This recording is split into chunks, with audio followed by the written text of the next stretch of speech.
Hello students, আমার চ্যানেলে তোমাদেরকে স্বাগত। শুরু করছি 2026 মাধ্যমিক পরীক্ষার্থীদের জন্য ভূগোলের ক্লাস।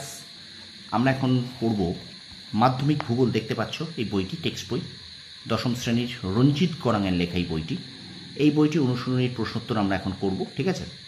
তো আগের দিন কিন্তু আমি এমসিকিউ করেছিলাম এই অনুশীলনীর। আজকে আমরা করব ঠিক ভুল, সত্য অশুদ্ধ, সত্য এবং ঠিক, ঠিক আছে? এই পোর্শনটা পড়বো এবং তার পাশাপাশি কিছু শূন্যস্থান পূর্ণ এখানে কী কী অনুশীলন করে নেবো। দেখো, আমি কিন্তু এগুলোকে জাস্ট চিকে মেরেছে, রাইট দিয়েছি, ঠিক আছে? অর্থাৎ চিকে মানে ভুল আর রাইট মানে সত্য, ঠিক আছে? দেখো, বলছে বায়ুমণ্ডলের গ্যাসীয় উপাদানগুলির মধ্যে অক্সিজেনের পরিমাণ সর্বাধিক, এটা কিন্তু ভুল। তারপর দেখো, বেতার তরঙ্গ আয়নোস্ফিয়ার স্তর থেকে ফিরে আসে, এটা সত্য। ওজোন স্তরকে প্রাকৃতিক সৌরপর্দা বলা হয়, এটাও সত্য। 4 নম্বর বলছে আন্টার্কটিকা অঞ্চলে ওজোন গহ্বর দেখা যায়, সত্য। 5 বলছে মিথেন একটি গ্রিনহাউস গ্যাস, সত্য। বায়ুর চাপ 14 ব্যারোমিটারে মাপ হয়, এটাও সত্য। লা নিনার প্রভাব প্রশান্ত মহাসাগরের পূর্ব উপকূলে খরা দেখা যায়, এটা হলো ভুল। আচ্ছা, 8 আছে মহাদেশের অভ্যন্তরে জলবায়ু নাতিশীতোষ্ণ প্রকৃতির, এটাও ভুল। চিনুক ফ্রান্সের মধ্য দিয়ে প্রবাহিত উষ্ণবায়ু, এটাও কিন্তু ভুল। আচ্ছা, ভূমধ্যসাগরীয় জলবায়ুতে গ্রীষ্মকালে বৃষ্টি হয়, এটাও কিন্তু ভুল। আচ্ছা, 11 দেখো আইটিসি জেট মেরু অঞ্চলে সৃষ্টি হয়, এটাও ভুল, ঠিক আছে? আচ্ছা, এবারে দেখো চিনুক বায়ু অপর নাম তুষারভক্ষক, এটা কিন্তু সত্য। পর্বতের প্রতিবাদ ঢাল হলো বৃষ্টির ছায়াঞ্চল, এটা কিন্তু ভুল, ঠিক আছে? আচ্ছা, এরপরে দেখো বলছে কোন জলবায়ুতে লেখচিত্রে উষ্ণতা রেখাটি ভিত্তি রেখার প্রায় সমান্তরাল থাকে, এটা কিন্তু সত্য মিথ্যার মধ্যে পড়ে না, এটা জাস্ট উত্তর হবে কিন্তু নিরক্ষীয় জলবায়ু, ঠিক আছে? কোন জলবায়ুতে, এটা একটা প্রশ্নোত্তরই হয়ে গেছে এখানে, ঠিক আছে? তো নিরক্ষীয় জলবায়ুতে, ঠিক আছে?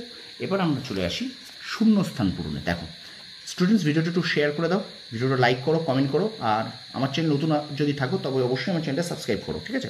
আর পাশে থেকে বেল আইকনটা প্রেস করে রাখো, একটু শেয়ার করে দাও। দেখো, এবার বলছে উপযুক্ত শব্দ বসে শূন্যস্থান পূরণ করে। এবার আমরা শূন্যস্থানে দেখো, বলছে বায়ুমণ্ডলের বায়বীয় কণাকে ড্যাশ বলে, এরোসল বলে। 2 নম্বর হোমোস্ফিয়ার ও হেট্রোস্ফিয়ারের সীমারেখাকে বলে টার্পোপজ, টয়াকার বয়রে পদ অন্তঃসার, টয়াকার বয়রে পদ অন্তঃসার, টার্পোপজ।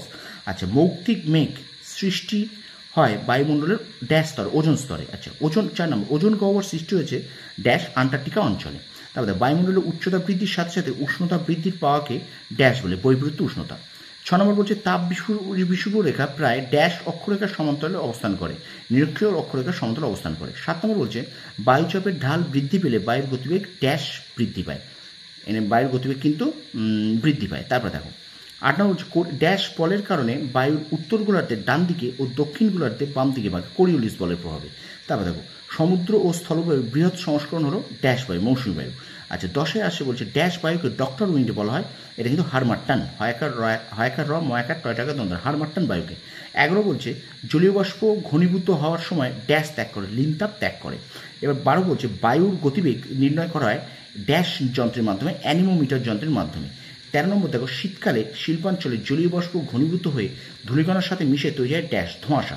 14 নম্বর বলছে উষ্ণতা বৃষ্টিপাত লেখচিত্রে, উষ্ণতা বৃষ্টিপাত লেখচিত্রে উষ্ণতা রেখাটির মধ্যভাগ নিম্নমুখী হলে স্থানটি ড্যাশ গোলার্ধে অবস্থিত, এটা উত্তর হবে দক্ষিণ গোলার্ধে। এবং 15 দেখো বলছে বিনোদনের জলবায়ু বলা হয় ড্যাশ জলবায়ুকে, এটা ভূমধ্যসাগরীয় জলবায়ুকে, ঠিক আছে? এই শূন্যস্থানগুলো তোমরা যাদের এই রঞ্জিত গড়াঙের বই আছে তারা অবশ্যই এগুলোকে তোমরা অনুশীলনীতে পেন্সিল আকারে বা পেন দিয়ে লিখে নাও।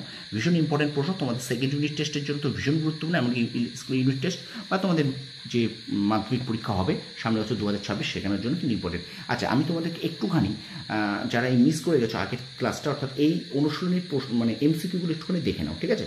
এখানে কিন্তু যেগুলো হাইলাইট করা আছে সেগুলো কিন্তু এই অনুশীলনীর এমসিকিউ, ঠিক আছে? তো এগুলোকে তোমরা একটুখানি হাইলাইট করা আছে, এগুলোকে উত্তর করে নাও, ঠিক আছে? ঠিক আছে, তো ভিডিওটা কেমন লাগলো অবশ্যই কমেন্ট সেকশনে কমেন্ট করে জানাও। আর আমার চ্যানেল যদি নতুন হয়ে থাকে অবশ্যই চ্যানেলটা সাবস্ক্রাইব করবে, পাশে থেকে বেল আইকন প্রেস করে রাখবে। আর অবশ্যই তোমরা চ্যানেলটাকে একটু বেশি করে শেয়ার করে দাও, ঠিক আছে? তোমরা একটু বেশি করে তোমার প্রত্যেকের বন্ধুর কাছে একটু আমার এই চ্যানেলটাকে শেয়ার করে দাও, ঠিক আছে? তোমরা সফল হও, তোমাদের সাফল্য কামনা করি, ধন্যবাদ।